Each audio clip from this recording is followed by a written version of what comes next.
Welcome everybody, welcome to my channel to English coaching. সবাইকে বলবো প্রথম থেকে ক্লাসটি মনোযোগ সহকারে করতে। আর আজকে যারা চ্যানেলে প্রথম রয়েছে এবং এখন অবধি চ্যানেলটিকে যারা সাবস্ক্রাইব করনি তারা অবশ্যই চ্যানেলটিকে সাবস্ক্রাইব করে প্রতিনিয়ত এই ধরনের ইম্পর্টেন্ট এবং ইন্টারেস্টিং ক্লাস করতে থাকো। তো আজকে ক্লাসটি খুবই ইন্টারেস্টিং হতে চলেছে, কারণ আজকে আমরা চোখ শব্দটির বিভিন্ন ব্যবহার বিভিন্ন সেন্টেন্সের মাধ্যমে আমরা দেখে নেব।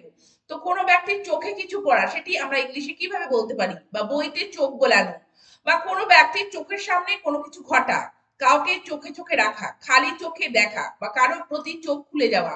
তো বিভিন্ন বাক্যে চোখ শব্দটির আমরা বিভিন্ন মজার ব্যবহার আজকে আমরা কিন্তু দেখে নেব, এবং ইংলিশে আমরা কিভাবে চোখ শব্দটিকে বিভিন্ন বাক্যে বিভিন্ন ভাবে আমরা ব্যবহার করতে পারি সেটিও আজকে ক্লাসের মাধ্যমে দেখে নেব। তো চলো আজকে ক্লাস শুরু করা যাক। আজকে প্রথমে কোন সেন্টেন্সটি রয়েছে চলো আমরা দেখে নিই। নূরজাহানের সৌন্দর্য রাজপুত্র সেলিমের চোখে পড়লো। তো কিভাবে বলবে এখানে চোখে পড়া? তো কিভাবে বলবে? Nurjahan's beauty caught Prince Selim's eye. Nurjahan's beauty caught Prince Selim's eye. তো চোখে পড়লো বলতে কিন্তু আমাদের এখানে কিন্তু caught শব্দটিকে ব্যবহার করতে হবে, যে পড়েছিল। এখানে কিন্তু caught শব্দটিকে, ক্যাচ যে তার পাস্ট ফর্ম caught, এই caught শব্দটিকে আমাদের এখানে ব্যবহার করতে হবে চোখে পড়ার ক্ষেত্রে, অর্থাৎ চোখে পড়েছিল। পরের সেন্টেন্সটিকে দেখো। পরীক্ষার আগে অধ্যায়টিতে চোখ বুলিয়ে যাও। কিভাবে বলবে? Please run your eyes over the chapter before exam.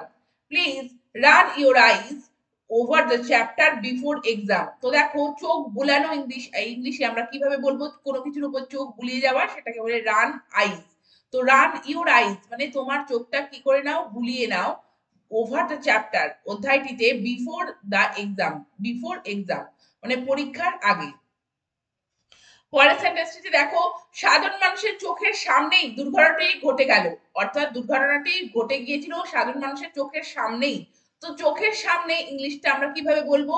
The accident happen before the eyes of the public. The accident happen before the eyes of the public. তো দেখো বিফোর দ্য আইজ অর্থাৎ চোখের সামনেই। চোখের সামনে বলতে আমরা কিন্তু বিফোর দ্য আইজ এইভাবে কিন্তু এই ফ্রেজটি ইউজ করব, এবং এইভাবে সেন্টেন্সটিকে বলবো চোখের সামনে বলতে before the eyes.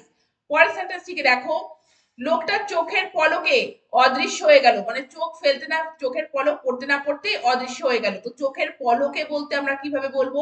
The man vanished in the twinkling of an eye. The man vanished in the twinkling of an eye. তো দেখো চোখের পলকে বলতে in the twinkling of an eye আমাদেরকে এই ফ্রেজটি ইউজ করতে হবে, in the twinkling of an eye, অর্থাৎ চোখের পলকে অদৃশ্য হয়ে গেল কে?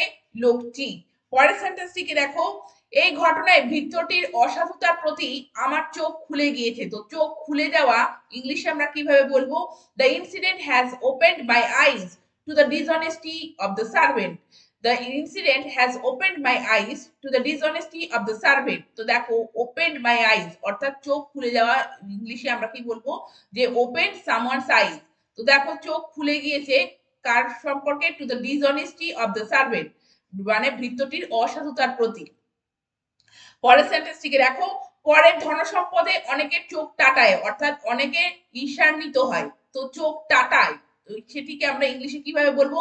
there are many who are envious of others fortune.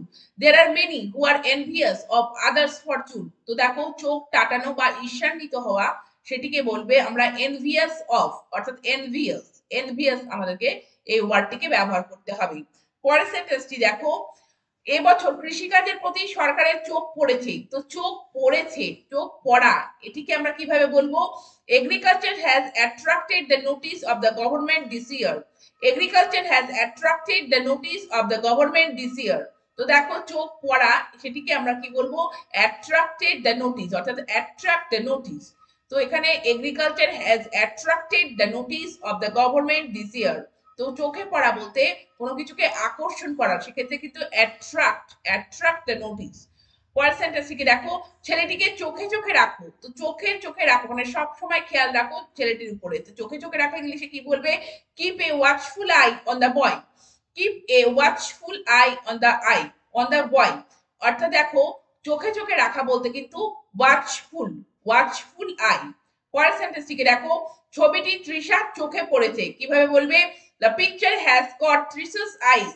The picture has caught Trisha's eyes. তো দেখো চোখে পড়েছে অর্থাৎ আকর্ষণ করেছে। ক্যাপচার করেছে, তো সেক্ষেত্রে কিন্তু কট আইজ অর্থাৎ কট শব্দটিকে আমাদের কিন্তু ব্যবহার করতে হবে। চোখে পড়েছে বলতে কিন্তু কট, কট আইজ, কট তৃষার আইজ অর্থাৎ তৃষার চোখে পড়েছে, অর্থাৎ সেটিকে আকর্ষণ করেছে বা অ্যাট্রাক্ট করেছে। সেক্ষেত্রে কিন্তু আমরা কি বলবো এখানে কট শব্দটিকে, অর্থাৎ ক্যাচের যে ভিতরি ফর্ম কট, এখানে কিন্তু ভিতরি ফর্মটি ইউজ করা হয়েছে কট তৃষাস আইজ। পরের সেন্টেন্সটিকে দেখো, অনেক নক্ষত্র আছে যা খালি চোখে দেখা যায় না। তো খালি চোখ ইংলিশে আমরা কিভাবে বলবো? there are many stars which are not visible to the naked eye. there are many stars which are not visible to the naked eye. তো খালি চোখ বলতে কিন্তু naked eye, অর্থাৎ আমরা কিন্তু খালি চোখে অনেক নক্ষত্র আছে যা কিন্তু আমরা দেখতে পাই না বা দেখা যায় না। তো দেখছো যে খালি চোখ বলতে কিন্তু naked eye। তো তোমরা দেখলে যে বিভিন্ন সেন্টেন্সে বিভিন্ন ভাবে আমরা কিন্তু চোখ শব্দটিকে ব্যবহার করলাম বিভিন্ন ইংলিশ ওয়ার্ড ব্যবহার করে। তো এই ধরনের সেন্টেন্স অবশ্যই তোমরা একে অপরকে বলতে থাকো এবং প্র্যাকটিস করতে থাকো, আর প্রতিনিয়ত ক্লাস করতে থাকো, চ্যানেলটিকে সাবস্ক্রাইব রেখে। Thank you very much, thank you for watching this video.